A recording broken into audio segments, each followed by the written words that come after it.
It'll be a big day for Jim and Heather Stacey of Lethbridge tomorrow in Calgary. Both have to finish in the top three in the hammer throw final at the Canadian Track and Field Trials to earn a berth to the London Olympics. Meanwhile, one of the more competitive events at the trials will be the 100 meters women's hurdles. The winner of that race could very well go on to be a gold medalist in London. Heath Brown reports. Hurdler Priscilla Lopes-Schleep is coming off a win in Edmonton at the Donovan Bailey Invitational 2 weeks ago, so she could be considered the favorite. But Canadian record holder Perdita Felicienne will have something to say about that, and both women know that even they could be beat on Saturday.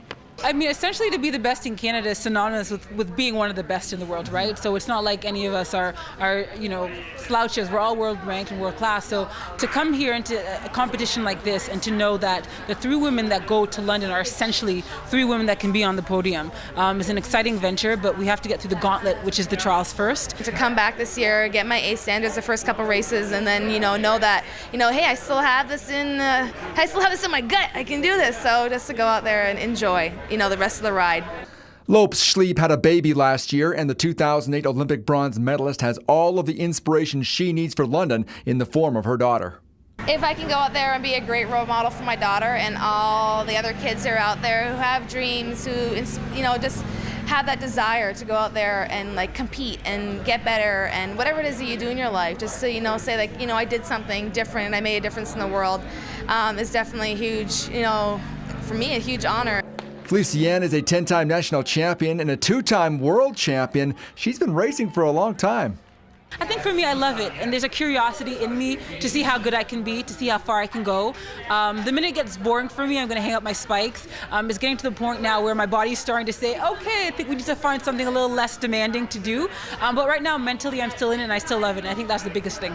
And don't count out heptathlete Jessica Zelinka from Calgary. She will be on the line as well, trying to claim a national hurdles title. Heath Brown, CTV Sports. And the women's 100-meter hurdle final set for Saturday, 3:50 p.m. at Foothills Athletic Park in Calgary.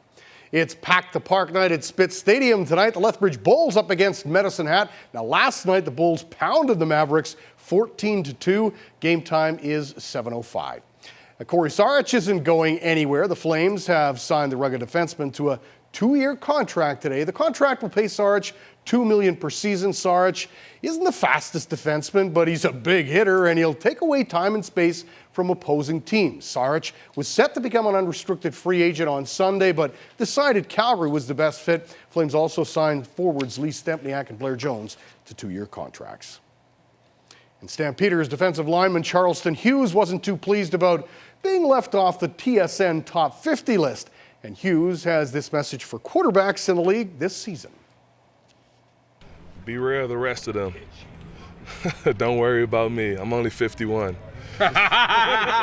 Obviously, Hughes thought he should have been on that list. He doesn't agree with the so-called experts. Hughes felt he was left off because his sack total was down last year, but he says that number is misleading. In this league, it's mainly majority all about numbers and the stats that you put up, hence the top 50 list. But, in the end, we did play good as a defensive line last year and the years prior to that. We had a lot of hits on quarterbacks. No quarterback was comfortable sitting in the pocket playing against us. And, that's a great accomplishment for us. Even though we didn't have the amount of sacks that other teams had, you know what? We still did our job. Stamps and the Alouettes, 5 o'clock Sunday at McMahon. And Milos Raonic made an early exit from Wimbledon. Raonic lost in four sets to American Sanquari. In his second straight year, he's been knocked out of the second round. Canada's Daniel Nestor also eliminated from doubles play. So there goes the Canadians. Glenn Campbell, you were a man in the know, so this probably won't be a surprise to you, but to the rest of us, it sure was. Tom Cruise, Katie Holmes calling it quits.